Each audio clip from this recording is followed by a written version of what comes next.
Monsoon से पहले नई मुंबई महानगर पालिका ने शहर में 10% पानी कटौती का निर्णय लिया है। आज महापौर सुजाता पाटिल ने मनपा उच्च अधिकारियों के साथ पानी सप्लाई करने वाले मोरबे डैम का दौरा किया और वहां जलापूर्ति व्यवस्था का जायजा लिया। इस दौरान उप महापौर दशरथ भगत, आरोग्य सभापति डॉक्टर जयाजी नाथ, मनपा अभियंता अरविंद शिंदे समेत कई नगर सेवक और अधिकारी मौजूद रहे। एनएमएमसी अभियंता अरविंद शिंदे ने महापौर सुजाता पाटिल एवं उप महापौर दशरथ भगत को मोरबे डैम पर हो रही जलापूर्ति के लिए तैयार शुद्ध जल दिखाया, उसकी गुणवत्ता का भी ब्यौरा दिया। बता दें कि मोरबे डैम से नई मुंबई मनपा क्षेत्र को प्रतिदिन 290 MLD पानी की सप्लाई होती है। नई मुंबई मनपा के इसी बांध से सिडको जोन के कई क्षेत्रों में भी जलापूर्ति की जाती है।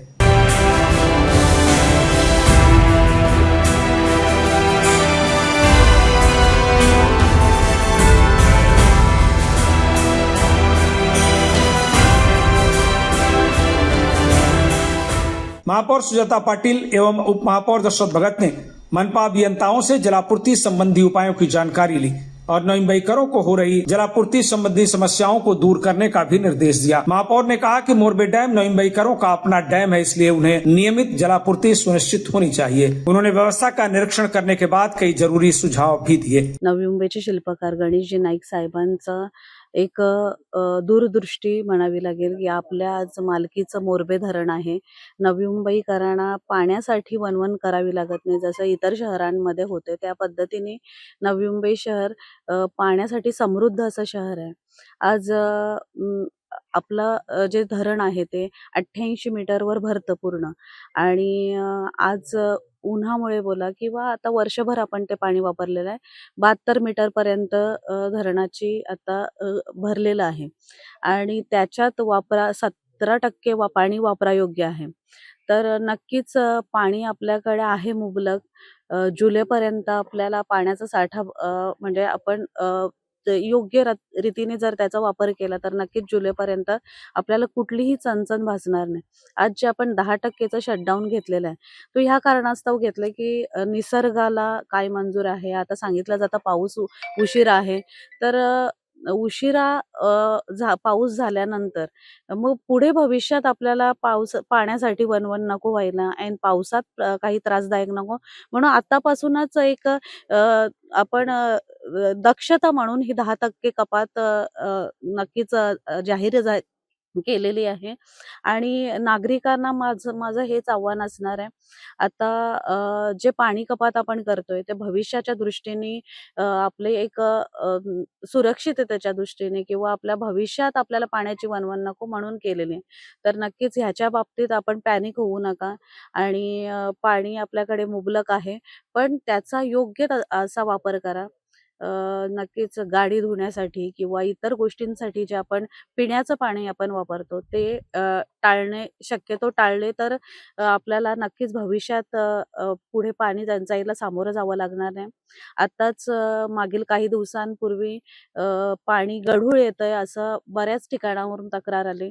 तर नक्कीच आपण 15 दिवसापूर्वी जो शटडाऊन घेतलेला त्यामध्ये पूर्ण 3 दिवस आपल्या लाईन कोरड्या होत्या पाण्याच्या आणि आता जर इथं मोरबेवर पाण्याची आम्ही तपासणी केली, पाणी जे बघितलं तर बिलकुलच ते गढूळ नाहीये। हे एवढंच नाही तर उपमहापौर साहेब, आपले पाणी पुरवठा अधिकारी सर्वांनीच ते पाणी पिऊनही बघितलं, ते पिण्यायोग्य असं शुद्ध पाणी आहे। तर नक्कीच गढूळपणा इथं नाहीये आणि ह्यावर प्लस आपलं भोकरपाडा इथं ट्रीटमेंट ही केली जाते पाण्यावर। विविध ठिकाणी आपल्या जिथं आपल्या टाक्या आहेत तिथंही चाचण्या केल्या जातात। तर जे गढूळ पाणी येतं ते लाईनमध्ये ते मूर वगैरे किंवा माती असल्यामुळे गढूळ पाणी येऊ शकतं।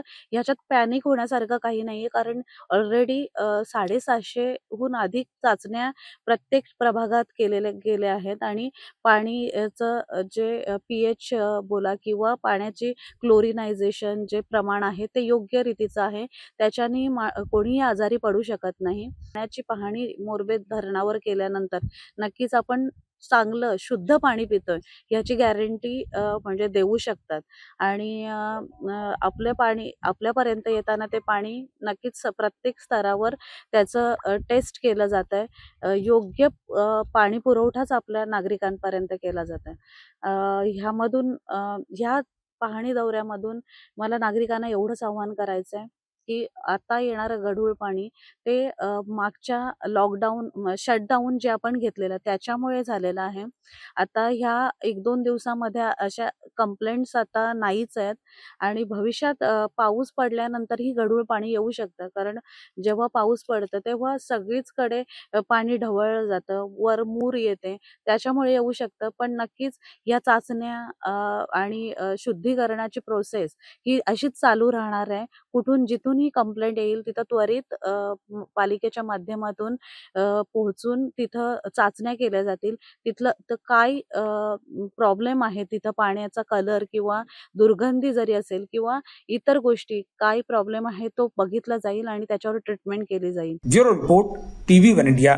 लेटेस्ट अपडेट्स और ताजा तरीन खबरों के लिए टीवी वन इंडिया लाइव को सब्सक्राइब कीजिए और नोटिफिकेशन पाने के लिए बेल आइकॉन को दबाना मत भूलिए।